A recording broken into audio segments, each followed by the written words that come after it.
ಡಾ. ಜೋಳದ ರಾಶಿ ದೊಡ್ಡನಗೌಡರು. ಹಳ್ಳಿಯ ಜಮೀನ್ದಾರಿಕೆಯ ಗೌಡ್ಮಿ ಮನೆತನದಲ್ಲಿ ಜನಿಸಿ ತಾತನ ಪ್ರೀತಿಯ ಆರೈಕೆಯಲ್ಲಿ ಬೆಳೆದ ಗೌಡರು ಹೆಚ್ಚು ಓದಿದವರಲ್ಲ.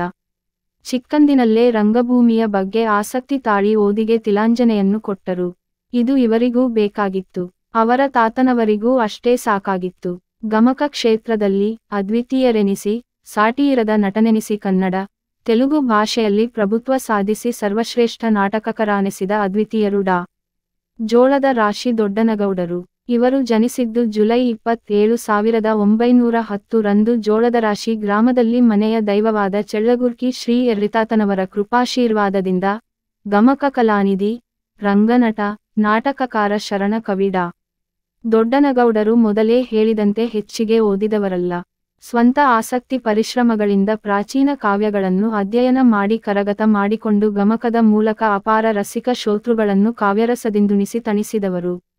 ಶೂನ್ಯ ಸಂಪಾದನೆ ಯಂತಹ ತಾತ್ವಿಕ ಗ್ರಂಥವನ್ನು ಅತ್ಯಂತ ಸೊಗಸಾಗಿ ತಿಳಿಯಾದ ಶೈಲಿಯಲ್ಲಿ ವಾಚನ ಪ್ರವಚನ ಮಾಡಿದ ಪ್ರಯೋಗಶೀಲರಿವರು.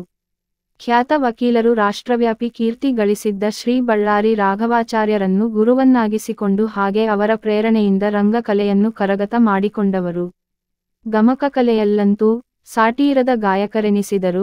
ಅಭಿನವ ಬಸವಣ್ಣನೆನಿಸಿದ ಧಾರವಾಡದ ಮೃತ್ಯುಂಜಯಪ್ಪಗಳ ಅಭಿಮಾನ ಆಶೀರ್ವಾದಕ್ಕೆ ಕಾರಣರಾದವರು. ಒಮ್ಮೆ ರಾಷ್ಟ್ರಕವಿ ಶ್ರೀ ಕುವೆಂಪು ಅವರ ಮುಂದೆ ಅವರ ಶ್ರೀರಾಮಾಯಣ ದರ್ಶನರ ಕೃತಿಯನ್ನು ಓದಿ ಅವರ ಮನವನ್ನು ಗೆದ್ದವರು.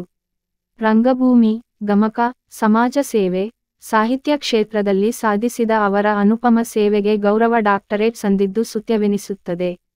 ರಂಗಭೂಮಿಯ ಗೀಳಿನಿಂದ ಕರ್ನಾಟಕದ ಏಕೀಕರಣದ ನೆಪದಲ್ಲಿ ಇಡೀ ನಾಡನ್ನೇ ಸುತ್ತಿದ ಮಹಾನುಭಾವರಿವರು. ಗಮಕ ವಾಚನಕ್ಕೆ, ನಾಟಕ ಪ್ರದರ್ಶನದಲ್ಲಿ, ನಟನೆಗೆ ಯಾರಿಂದಲೂ ಸಂಭಾವನೆ ಪಡೆಯದ ಧೀಮಂತಿಕೆ ಇವರದು.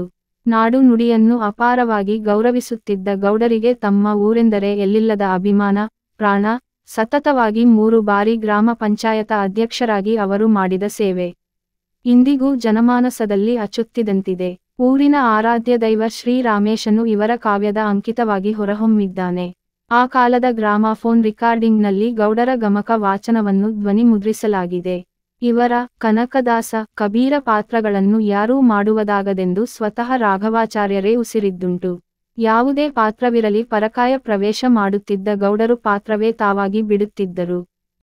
1948 ರಲ್ಲಿ ಬಳ್ಳಾರಿ ಜಿಲ್ಲಾ ಕನ್ನಡ ಸಾಹಿತ್ಯ ನಾಟಕ ಕಲಾ ಪರಿಷತ್ತನ್ನು ಪ್ರಾರಂಭಿಸಿ ಜೋಳದ ರಾಶಿಯಲ್ಲಿ ಮೊದಲ ಸಮಾವೇಶ ನಡೆಸಿ ಗುಬ್ಬಿ ವೀರಣ್ಣನವರಿಂದ ಉದ್ಘಾಟಿಸಿದ್ದರು.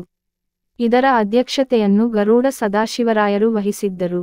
ಹಾಗೇ ಎರಡನೆಯ ಸಮಾವೇಶವನ್ನು ಬಳ್ಳಾರಿಯಲ್ಲೇ ನಡೆಸಿ ಆರ್. ನಾಗೇಂದ್ರರಾಯರನ್ನು ಅಧ್ಯಕ್ಷರನ್ನಾಗಿಸಿದ್ದರು. ಕಣೇಕಲ್ನಲ್ಲಿ ನಡೆದ 3ನೆಯ ಸಮಾವೇಶ ಅಧ್ಯಕ್ಷತೆಯನ್ನು ಖ್ಯಾತ ಕಾದಂಬರಿಕಾರರಾದ ಆ. ನಾ. ಕೃಷ್ಣರಾಯರು ವಹಿಸಿದ್ದರು. ಸದಾವಕಾಲ ಮುರುಘಾಮಠದ ಶಿವಾನುಭವ ಕಾರ್ಯಕ್ರಮದಲ್ಲಿ ಮನದುಂಬಿ ಹಾಡಿದ ಗೌಡರು ಅಪಾರವಾದ ಅಭಿಮಾನಿ ಬಳಗವನ್ನು ಹೊಂದಿದ್ದರು. ವೈ. ಮಹಾಬಳೇಶ್ವರಪ್ಪ, ವೈ. ನಾಗೇಶ ಶಾಸ್ತ್ರಿಗಳು, ಶ್ರೀರಾಘವರು ಇವರ ಆಪ್ತ ವಲಯದಲ್ಲಿದ್ದರು. ಬಯಲಗಳಿಕೆಯ ಬೆಳಗು, ಗೋಳೂರು ಸಿದ್ದಷ್ಟೊಡೆಯರ ಶೂನ್ಯ ಸಂಪಾದನೆಗೆ ವ್ಯಾಖ್ಯ ಬರೆದ ಬೃಹತ್ ಗ್ರಂಥ. ಹಾಗೆ ಅವರು ನಡೆದು ಬಂದ ಹಾದಿಯ ಕುರಿತಾದ ಆತ್ಮಕತೆ ನಂದೇ ನಾನೋದಿದೆ ಅಪರೂಪದ ಕೃತಿಯೆನಿಸಿದೆ. ಜನಪ್ರಿಯಗೊಂಡ ಇವರ ಸಾಯದವನ ಸಮಾಧಿ ಇಂದಿಗೂ ಜನಪ್ರಿಯತೆಯನ್ನುಳಿಸಿಕೊಂಡ ನಾಟಕವೆನಿಸಿದೆ. ಪ್ರಸ್ತುತ ವರ್ಷ ಅವರ ಜನ್ಮ ಶತಮಾನೋತ್ಸವದ ವರುಷವಾಗಿರುವುದು ನಮ್ಮೆಲ್ಲರ ಸೌಭಾಗ್ಯ.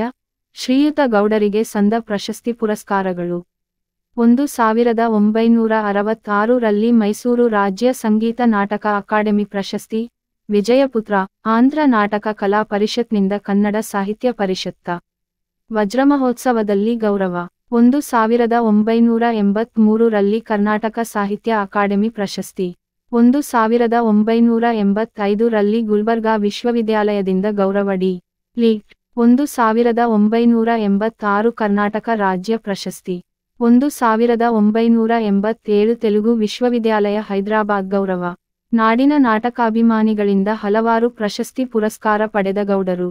ಮೇ 10, 1994 ರಲ್ಲಿ ಶ್ರೀರಾಮೇಶನ ಪಾದದಲ್ಲಿ ಬೆರೆತರು. 84 ವರುಷದ ಅವರ ರಂಗ ಬದುಕು ಸದಾ ಸ್ಮರಣೀಯವಾಗಿದೆ.